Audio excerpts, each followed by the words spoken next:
চারিদিকে বন্যার পরিস্থিতি খুবই খারাপ। তাই ঈশ্বরের কাছে প্রার্থনা করি যে যেখানেই থাকুক ভালো থাকুক, সুস্থ থাকুক। তো সকালে উঠেই দেখো ভজন করছিলাম, তো সারা রাত মেয়ে ঘুমায়নি। আর এটা তো মঙ্গলবারের ভিডিও, তো সারা রাত ঘুম হয়নি, সেই জন্য সকালে উঠে একটু শরীরটা খারাপ ছিল। আর সকালে ওঠার পরেই কিন্তু একবার ওই ঝটকা আসে না, তো সেটাই এসেছিলো আর কি। সেই জন্য শরীরটা একটু দুর্বল হয়ে গেছিলো। তাই কি করব, ঈশ্বরকে ডাকা ছাড়া তো আর কোনো উপায় নেই। আর মানুষকেই বা বলে কি করব, তাই ভজন করছিলাম। আর ভজন করার পরেই দেখবে কীরকম একটা ম্যাজিক হয়। পুরো ভিডিওটা দেখতে থাকো, তাহলেই বুঝতে পারবে। ঝটকা আসলে কিন্তু খুব কষ্ট হয়, এরকম মানে যাদের বাচ্চা আছে তারা খুব ভালো করে জানে। তো যেহেতু মেয়েকে নিয়ে বসেছিলাম, মানে ওই ঈশ্বরের স্তুতি প্রশংসা করছিলাম, মা ওইদিকে দেখো তরকারিটা করে নিচ্ছে। ওই আগে ভিডিওতে বলেছিলাম না যে দুজনে শেয়ার করে আমরা কাজ করে নিই। মা যখন দেখলো যে নিশ্চয়ই নাতনি কিছু হয়েছে, সেই জন্য তরকারিটা করে নিল। মুড়িও খেতে হবে তো, আর মেয়েকেও কিছু খাওয়াতে হবে। ওই দেখো ভজন শেষ না হতে মেয়ে দেখেছো কত চাঙ্গাই হয়ে উঠেছে একদম। তো নিজে নিজেই উঠে পড়লো, আর আমার কোলেই শুয়েছিল, আমি একটু নামিয়ে দিয়ে সরে গিয়েছিলাম।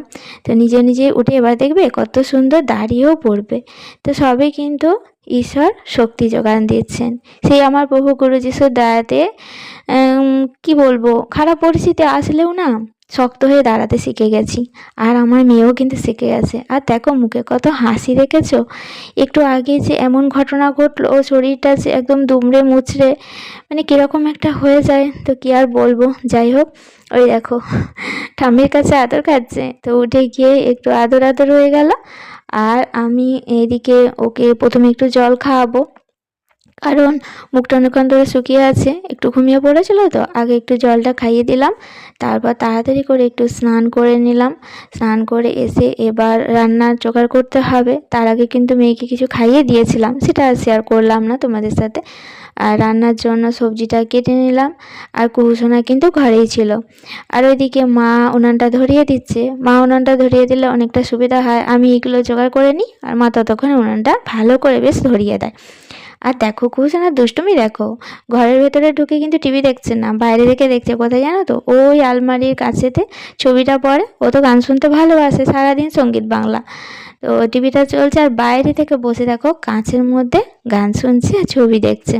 আর ঘরে দেখো খেলনা চড়ানো। আমি এত ডাকছি পেছন থেকে, আমার দিকে তাকাচ্ছেই না। তো ওই গান শুনতে ব্যস্ত। আর রান্না করার পর এটা আমার ডিউটি, মানে দুধটা জাল দিতে হয়, সর পড়বে। মা পরে ঘি বানাবে। তো বাড়িতে এরকমভাবে ঘি বানানো হয়, যেহেতু গরু আছে তো। তো আর দেখো বন্যার পরিস্থিতি দেখো, তো জল ঢুকছিল আস্তে আস্তে। আর এখন তো মানে অনেক পরিস্থিতি খারাপ, একদম পুকুরের সমান হয়ে গিয়েও আরও ওপরে জল উঠে আসছে। তো তখন তো জল ঢুকছিল, আর চারিদিকে তো এখন জলে জলময় হয়ে গেছে। তারপর মা তো ওইদিকে গরুর মানে যা খাবার দাবার থেকে শুরু করে যেখানে গরু থাকে সব কিছু আমাদের ওপরে আনতে হবে ঘরে। তো মা কাজ করে একদম ক্লান্ত হয়ে পড়েছিল, বললো তাড়াতাড়ি করে ভাত দাও আমি খাই। তো সেই জন্যই আর কি মাকে ভাত দিলাম, আমিও খেয়ে নিলাম। আর কুহুসোনারও খাওয়া হলো, কুহুসোনা খালি গায়ে ছিল তো সেজন্য ওনাটা গায়ে দিয়ে দিয়েছিলাম। আর সবাই যখন বাইরে যাচ্ছে, ওই দেখো কুহুসোনা বাইরে যাওয়ার জন্য বায়না, তো আমাকে হাত ধরে টেনে টেনে নিয়ে আসলো। তো আমিও ওর কথাটা শুনলাম, কি বলতে চাইছে একটু দেখতে হবে তো।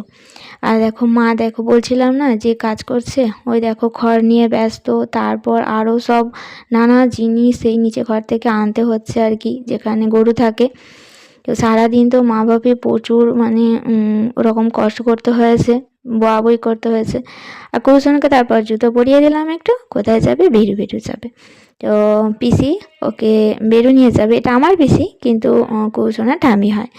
তো বেরু বেরু নিয়ে গেল একটু, রাস্তায় এখনও জল ওঠেনি। তো ওই রাস্তায় একটু হেঁটে আসবে।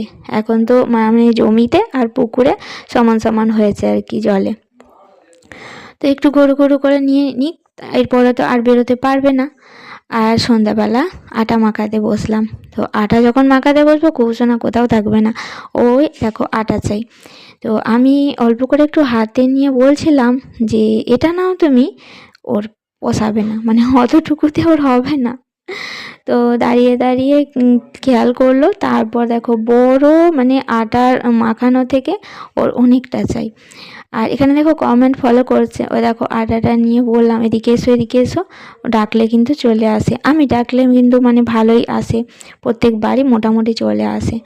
আর দেখো অনেকটা আটা চাই, কী করবে, কিছুই করতে পারবে না, কিছু বানাতেও পারে না, তো ওই হাতের মধ্যে লেগে থাকবে আর বারবার ওটা নিয়েই মানে দেখবে আর কি, এরকমই করে। তো মেয়ে তো অনেক সুস্থ অনেক সুন্দর, কিন্তু এবার দেখো রাত আসলো, সারা রাত মেয়ের তো চোখে ঘুম নেই, আর আমিও জেদি রাতকেই কাজে লাগালাম। তো সেটা কি কাজে লাগালাম সেটাই তোমাদের সাথে শেয়ার করব। মেয়ে তো সারা রাত ঘুমায়নি, তো কি করব, তাই বচন বাক্য ঈশ্বরের স্তুতি প্রশংসা ছাড়া তার কোনো কাজ নেই। তো গেল রাতটা তো খুব মানে কি একটু ঘুম হয়নি, কিন্তু ঘুম হয়নি তো কি হবে, আমিও সেরকম ঈশ্বরের স্তুতি প্রশংসা করেই রাতটা কাটাবো।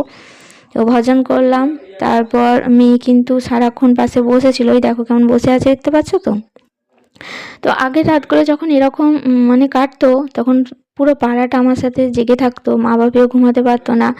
কিন্তু এই রাতটা দেখো কেউ জানতেই পারলো না যে ঘরের মধ্যে কি হলো, আমরা কতক্ষণ ঘুমালাম।